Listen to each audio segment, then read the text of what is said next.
بسم الله الرحمن الرحيم. الحمد لله رب العالمين حمد الشاكرين، الصلاة والسلام على سيد الأنبياء والمرسلين سيدنا ونبينا وشفيعنا ومولانا محمد وعلى آله وأصحابه الطيبين الطاهرين. قدرمنو اوریدونکو د ژوند د لارې د خپرونې مینوالو، السلام علیکم ورحمة الله وبرکاته. ستاسو روغتیا او خوشحالي د پاک رب نه غواړم، په دې هیله چې د صحت او عافیت جامې پر تن ولرئ او خوشحالي مو په برخه وي. دا دی زه محمد یاسین فهیم د ژوند د لارې د خپرونې په وړاندې کولو کې ستاسو په خدمت کې یم. زموږ د نن ورځې د خپرونې موضوع بیا هم د خوږ پیغمبر خواږه قومندانان. د رسول اکرم صلی الله علیه وسلم د جلیل القدرو صحابه کرامو څخه یو لوی صحابي او یو لوی سپهسالار د اهواز د سیمې لوی سپهسالار حضرت سلمه بن قیس رضی الله تعالی عنه دی. د ایران د اهواز ولایت یوه سخته او غرنۍ سیمه ده. دا سیمه د ایران او بصرې د پولې ترمنځ موقعیت لري. د خلفاو راشدینو په دور کې دلته یو جنګیالی او زړور قوم اوسېده. د بصرې ښار نوی جوړ شوی و چې د اسلامي لښکر لپاره یې د یو مرکز حیثیت درلوده. له دفاعي لحاظه دا ډیره مهمه سیمه وه. مسلمانانو ته له ایرانی پوځ څخه د ژغورلو لپاره یوه لار پاتې وه، هغه دا چې د اهواز سیمه د مسلمانانو تر قبضې لاندې راشي.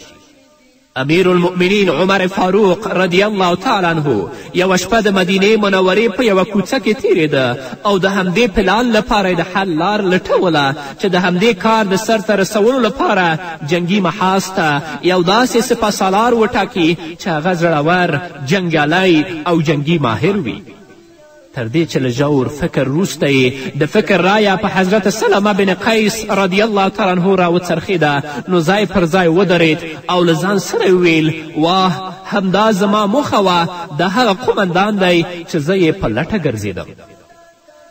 کله چې سهار شو نو د خلافت دربار ته یې راوغوښته او ورته ویې فرمایل سلمه، زه غواړم چې تاسې د اهواز په سیمه کې د جنګي لښکر سپهسالار وټاکم. زه تمه لرم چې تاسې به په سمه توګه د خپل دندې حق ادا کوئ.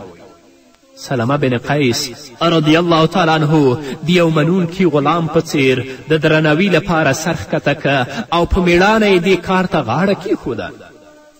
له دې وروسته ورته امیر المؤمنین عمر فاروق رضی الله تعالی عنه لازمې لارښوونې وکړې او د دې جنګ له اصلي موخې څخه یې په پوره ډول خبر که او بیا یې له دې وروسته ورته یو څو اغېزناکه نصیحتونه وکړل چې په جنګي محاذ کې ورته په کار راشي.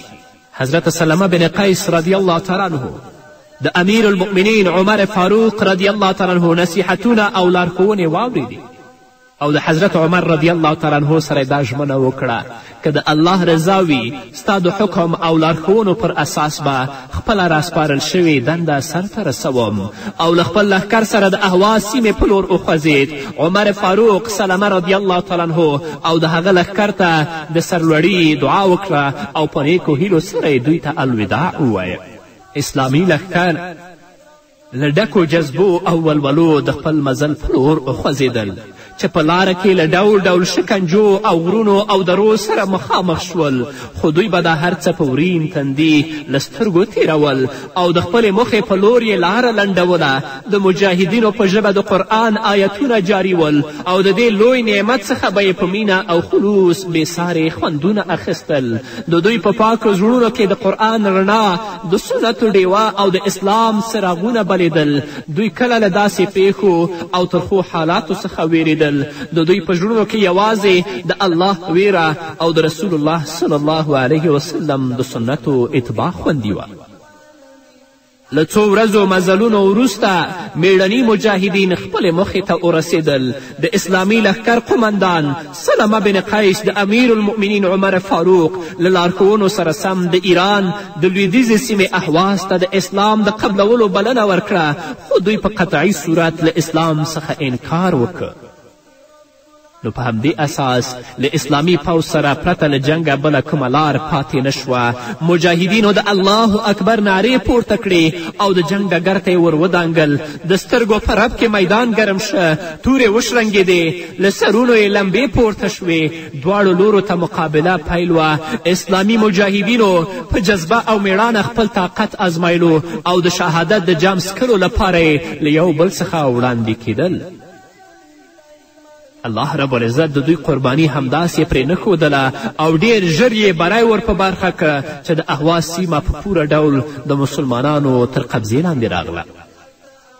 کله چې جګړه ختمه شوه د غنیمت مالونه راټول شول.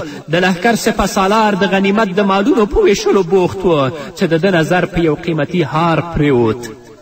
سم د لاسه یې په زړه کې راتېره شوه چې نوموړی هار امیر المؤمنین عمر فاروق رضی الله تعالی عنه ته په ډالۍ کې یوسي. نو ټولو مجاهدینو ته یې مخ که او ورته ویې فرمیل ای خلکو که زه دا هار ستاسو په منځ کې وویشم نو تاسې ته به هیڅ ګټه ونه رسوي او یوه دانه به په خپله ځلا او ښکلا هم له لاسه ورکړي او د هار قیمت به بې ارزښته کړي.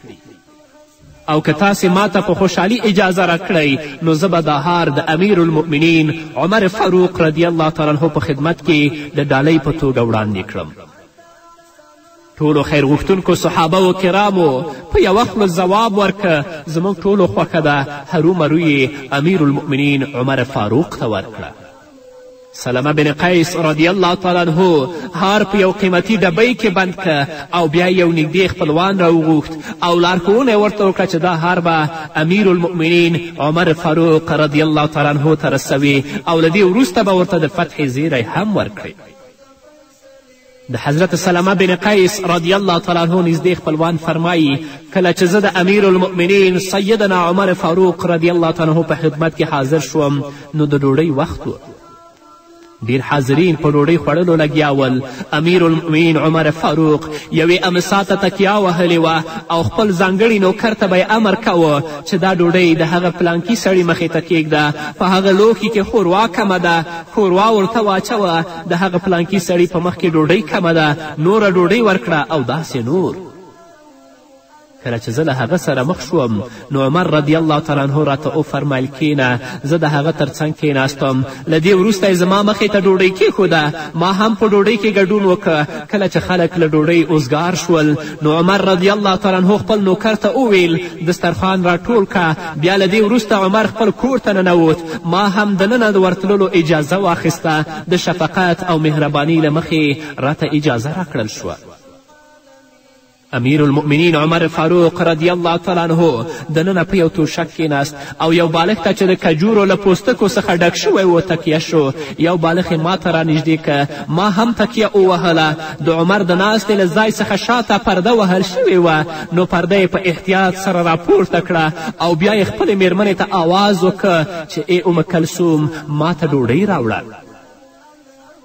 د سلمه بن قیس رضی الله تعالی عنه نږدې خپلوان وایي چې زما په زړه کې راتېره شوه چې امیر المؤمنین عمر فاروق رضی الله تعالی عنه د ځان لپاره ځانګړې ډوډۍ تیاره کړې ده. په دې وخت کې میرمن ورته یوه ډوډۍ چې د پاسه پرې مالګه ایښودل شوې وه حاضره کړه. امیر المؤمنین عمر فاروق رضی الله تعالی عنه ترې له پردې شا څخه ډوډۍ راواخیسته. بیا یې ما ته ست وکړه او راته ویې فرمیل راځه ډوډۍ وخوره. ما د هغه د رضا لپاره 2 مړۍ او 3 مړۍ هم د هغه سره ډوډۍ وخوړله. او د سلمه بن قیس رضی الله تعالی عنه خپلوان وایي چې د هغه د خوراک طریقه دومره ښایسته وه چې ما هیڅکله داسې څوک نه و لیدلي چې د ده په څېر ډوډۍ وخوري. بیا یې له میرمنې څخه اوبه وغوښتلې. میرمنې له پردې شاته اوبه راوړې نو ما هم اوبه وڅکلې او امیر المؤمنین عمر رضی الله تعالی عنه هم اوبه وڅکلې. نو چې کله حضرت عمر فاروق رضی الله تعالی عنه د ډوډۍ له خوراک څخه فارغ شه نو ما ورته وړاندیز وکړه ای امیر المؤمنینه ما د سلمه له لورې تا ته یو لیک راوړی دی. امیر المؤمنین عمر فاروق رضی الله تعالی عنه راڅخه وپوښتل له کومه ځایه راغلی. ما ورته وړاندیز وکړه د اهواز له سیمې سلمه بن قیس رالیږلی یم. امیر المؤمنین راته په خوږه ژبه وفرمیل زه د سلمه بن قیس استازي ته هرکلی وایم. بیا یې د اهواز د جنګ په اړه راڅخه پوښتنه وکړه. ما ورته وړاندیز وکړ امیر المؤمنینه زه تا ته د اهواز د فتحې زیری درکوم او بیا مې ورته د فتحې او بري ټول جزئیات ور وړاندې کړل. د سلمه بن قیس استازی فرمایي چې بیا عمر رانه وپوښتل آیا تاسې د بصرې په لار تللي وی؟ ما ځواب ورکړ هو. عمر بیا راڅخه وپوښتل د مسلمانانو څه حال و؟ ما ځواب ورکړ چې الحمدلله په خیر او خیرت سره ول.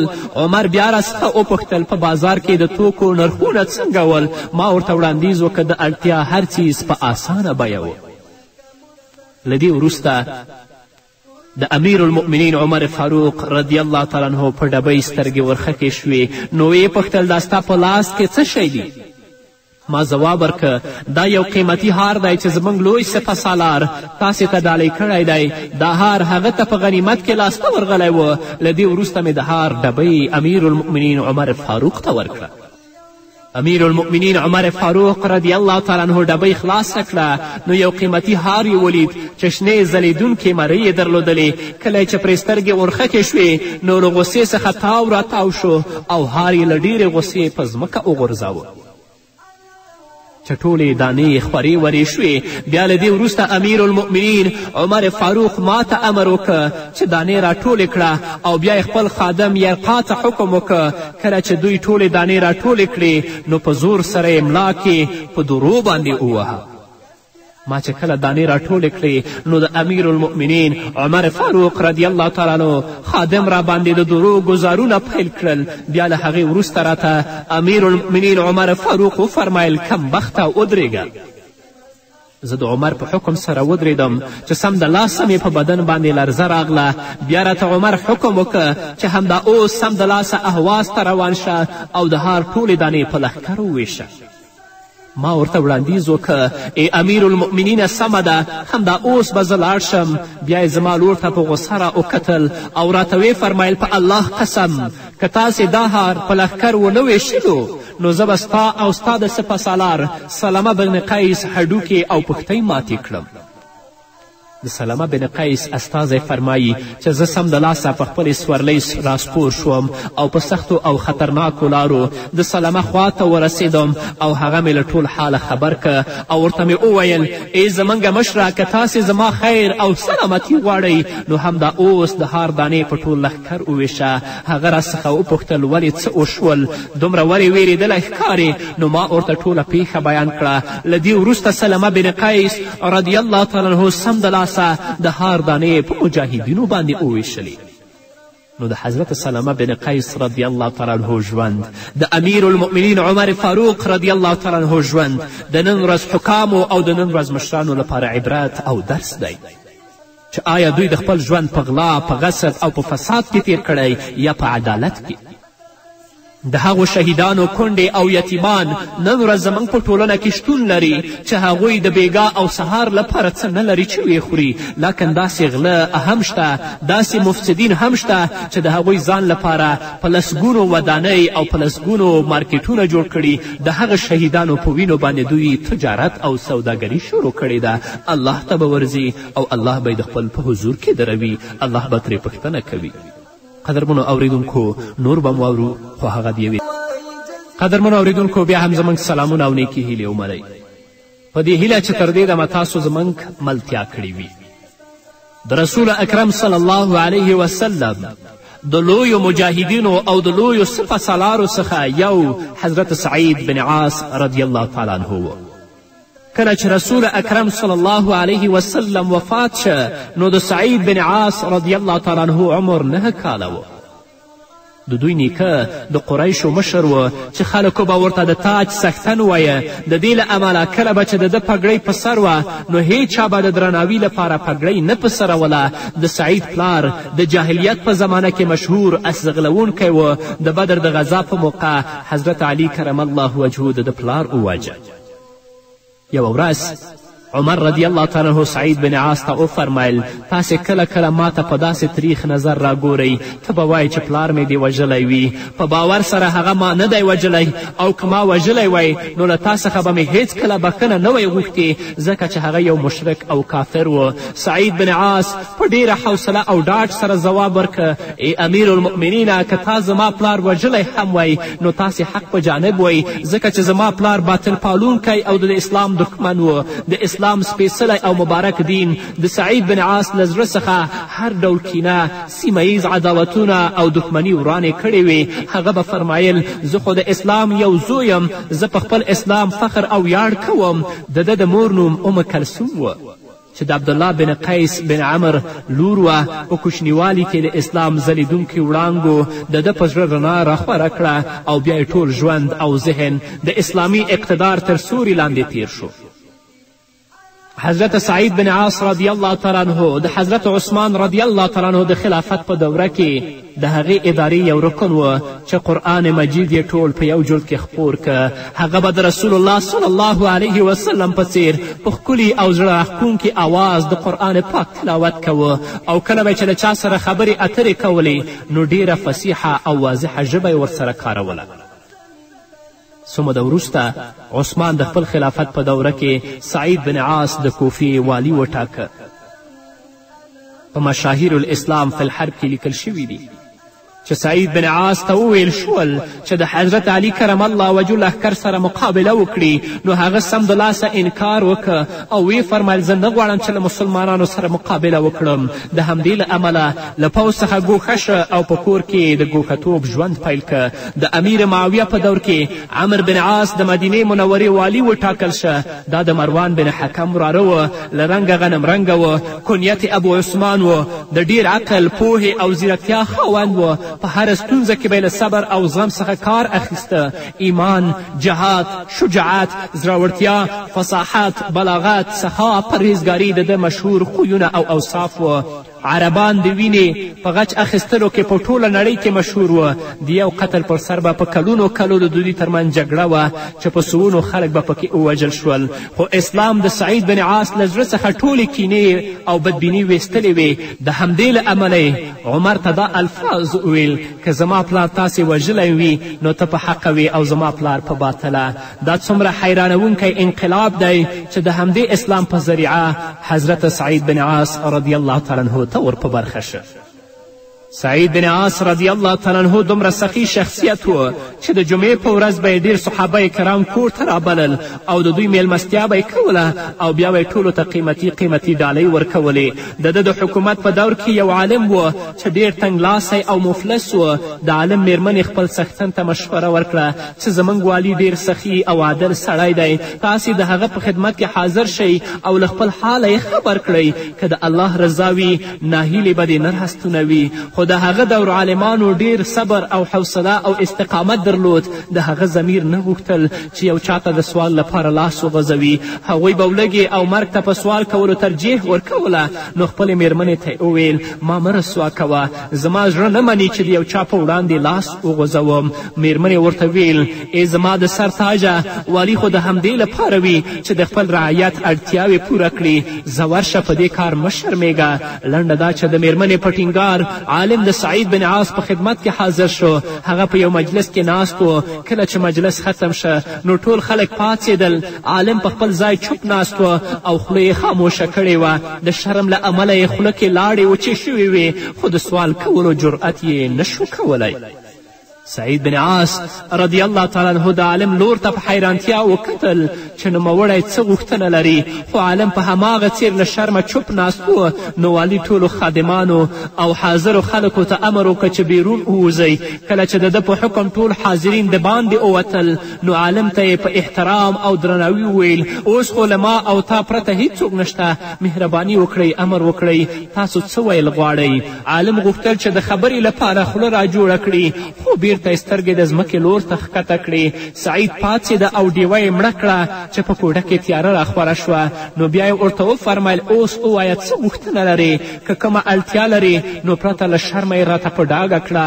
اوس خو زما او ستا مخ هم نه لیدل کیږي، نو بیا ولې چوپ یاست؟ عالم په ډیر مشکل سره خبرې پیل کړې او زیاته یې کړه محترمه زموږ شپه او ورځ په ولږه تیریږي خپل حیا چوپ ساتلی وم چې تا ته یې په ډاګه کړم او خپله بېکسي درته وښایم. سعید بن عاص چې د هغه خبرې واورېدې نو ورته ویې فرمیل سهار وختي د خزانې له تلانکي افسر سره وګورئ ستا کار به هرومرو پوره کړي. کله چې سهار شو نو عالم له افسر سره مخ شو او ورته ویې ویل والي صاحب ما ته حکم کړی دی چې د خزانې له افسر سره وګورم. د خزانې افسر په درناوي سره ورته ویل محترمه ستاسو په هکله ما ته والي صاحب ویلي دي داسې وکړه چې یو سړی را پیدا کړه چې نوموړي څیزونه ستا کور ته ورسوي. عالم سړي ورته ویل له ما سره خو داسې سړی نشته چې دا کار را سره په مخ بوځي او مرسته را سره وکړي. له دې وروسته عالم کور ته ناهیلی او خفه راستون شه او خپلې میرمن ته یې په غصه وویل ای ناپوهې والي به هرومرو ما ته اوړه یا بل دروند شی راکوه که نغدې پیسې راکولی نو بیا یې راڅخه د بل سړي غوښتنه نه کوله. میرمنې ورته ویل ای زما د سر سوریه ته مه ورخطا کیږه هغه چې تا ته هر شی درکړي نو دا د تقدیر پریکړه وګڼه.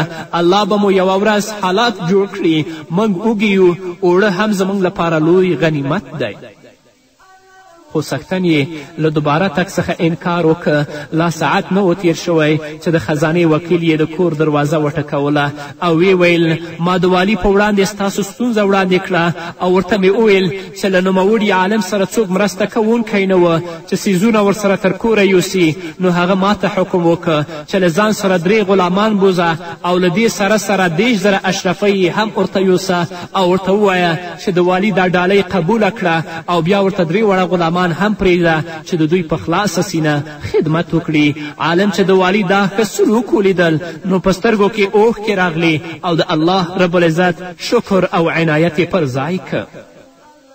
د دې عالم ژوند او د دې والي ژوند د نن ورځ علماو او د نن ورځ والیانو لپاره لوی عبرت دی. ولې د غلامي سرونه د کفارو او د مفسدینو دفترونو شاته ښکته کوئ؟ الله به تاسو ته روزي درکوي. که د شرمه او د حیا نه چا نه سوال نشئ کولی ځان الله ته حواله کړئ الله به ستاسې روزي درکوي. د داسې ژوند نه چې د درباریتوب ژوند تیر کړئ د حکامو او د مفسدینو دروازو شاته ودرېږئ او د هغو بدو کړنو ته جواز ورکړئ 100 والله مرګ بهتره دی. او داسې والیان هم نشته دی داسې حکام هم نشته دی چې هغوس که د علماو قدر وي او د ستاسو اړتیاوې پوره کړي بلکې ستاسو لا نوره هم بېعزتي به کوي. یوه بله پیښه ده چې له سعید بن عاص څخه یو بانډچي سوال وکړه چې زما سره مالی مرسته وکړه. سعید بن عاص خادم ته د 500 روپیو حکم وکړه نو خادم ورڅخه وپوښتل 500 درهم ورکړم یا دینار؟ سعید بن عاص ورته وفرمیل زما په فکر کې خو درهم و البته که ستاسې په زړه کې د دینار فکر راګرځېدلی وي نو دینار ورکړه. کلیوال او بانډچي 500 دینار په لاس کې ونیول او همالته یې په ژړا پیل وکړه. سعید بن عاص چې هغه په ژړا ولید نو په حیرانتیا یې ترې وپوښتل وروره ولې جاړې آیا ستا د خوښي له مخې ستا غوښتنه پوره نه شوه؟ هغه کلیوال او بانډچي ځواب ورکه زه په دې خبره ژاړم چې ځمکه ستا په څېر د برکت څښتن او سخي انسان ولې په خپله غېږه کې رانیسي او ولې خاوره ستا غوښه خوري یعنې ستا په څېر انسانان ولې مړه کیږي او خاورې کیږي؟ ما ته خو تاسې د انسان په جامه کې د لوړې مرتبې پرښته څرګندېږئ. دا د هغو ژوند و. نن ورځ راشئ د خپل ژوند هم وګورئ د خپل حالات هم وګورئ او د خپل ژوند د هغو د ژوند سره لږ پرتله کړئ چې موږ په څه روان یو او هغوی په څه رضی الله عنهم اجمعین. نو قدرمنو اورېدونکو دا وه زموږ د نن ورځې خپرونه چې ستاسو درانه حضور ته وړاندې شوه. تر بلې خپرونې پورې چې زه بیا هم ستاسو درانه حضور ته راځم تاسو ټول په پاک رب سپارم. پاتې ژوند هم نیکمرغه ښاد بریالي او کامیاب.